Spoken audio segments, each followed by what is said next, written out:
Saints Row is a knockabout driving, shooting, flying, ragdoll 'em up in which you lead a misnamed gang of surprisingly lovable sociopaths who alternate between organized crime and high-spirited hijinks like throwing themselves into traffic for insurance money. Until now, every Saints Row sequel was more over the top than the one before.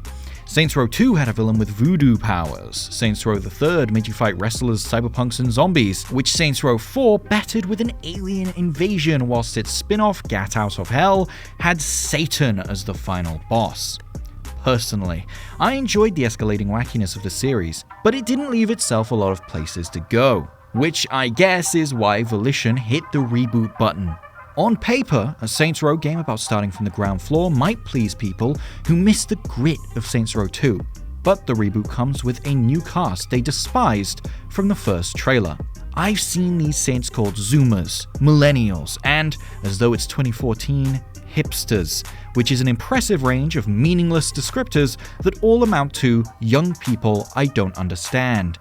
However, these characters' origins do follow in the same vein as the original characters, but these ones haven't had a bunch of sequels to develop, so it's hard to feel that same connection as we had to the characters of the sequels. And on characters, the great character creator feels a little misused when the game takes you from the Saints at their peak into a 25-hour flashback detailing how you got there. I ended up swapping my carefully designed character for the first preset an hour in because I felt like a miscast actor in a role as an ordinary Joe Schmo with a day job in law enforcement and roommates who are so young they know and care who Doja Cat is. But even if you stick with the default face, the clothing options let you get fancy with layers, something Saints Row hasn't done since embracing clothes with physics.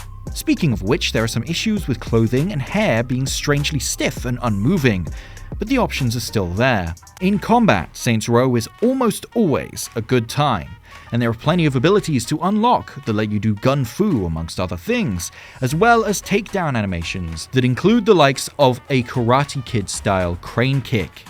Options to change how it plays are welcome and plentiful, with a menu that should be shown to other games while they sit in the corner and think about what they've done. It runs well on PC too, which wasn't a given. To get a decent frame rate out of Saints Row the 3rd Remastered, I had to turn off Windows 10's data execution prevention, and the original version of Saints Row 3 is just as quirky about running on modern hardware.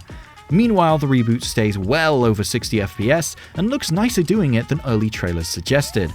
Some of the corners cut to make the frame rate happen are obvious, like the fuzzy hair that makes your cat look like it stepped out of another game, the occasional odd shadow or jagged item of clothing, and the way cars in the distance transition to the ethereal plane when they see you're coming. The city's not particularly bustling either. Santo Ileso, a desert burg somewhere in the American Southwest, doesn't have the kind of crowded center that's fun to buzz in a stolen helicopter as you weave between the skyscraper forest. It's so flat, I forgot I even had a wingsuit when I wasn't doing the side hustles where you have to use it. A hallmark of Saints Row as a series is how they connect open world activities. You have to do side stuff to unlock new missions, and that push and pull usually means at least one stretch of chores because you ate too much meat before polishing off your vegetables. That's more aggravating than usual here because the jobs you need to do, called criminal ventures, are the worst they've ever been. Having to drive trucks full of toxic waste to a dump without spilling it gets real tedious, and the returning insurance fraud activity, the one where you run into traffic, is less fun than it usst to be. The ragdoll aftertouch has been toned down, making it harder to tumble into multiple cars with combos as you flop down the highway like a fish with a death wish. Compared to spraying sewage on mansions to lower property values or driving a car whilst being mauled by a tiger who sits in the passenger seat, the reboot's activities seem down to earth. One of them is literally just taking photos. Likewise, apart from the thrustbusters and the foam glove pistol, most of the weapons are real guns, and whilst there are perks to throw anti-gravity grenades or summon backup saints out of thin air, you're only allowed to put 4 on your ability wheel at a time. Saints Row is always at its best when it cuts loose, when it goes full dubstep gun stupid. And the reboot forgets that for long stretches.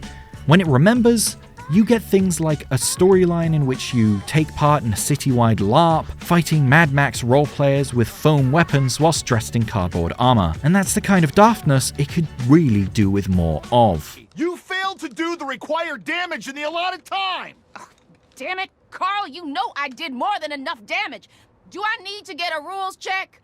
Be sure to like and subscribe, and be sure to check out the full review at pcgamer.com.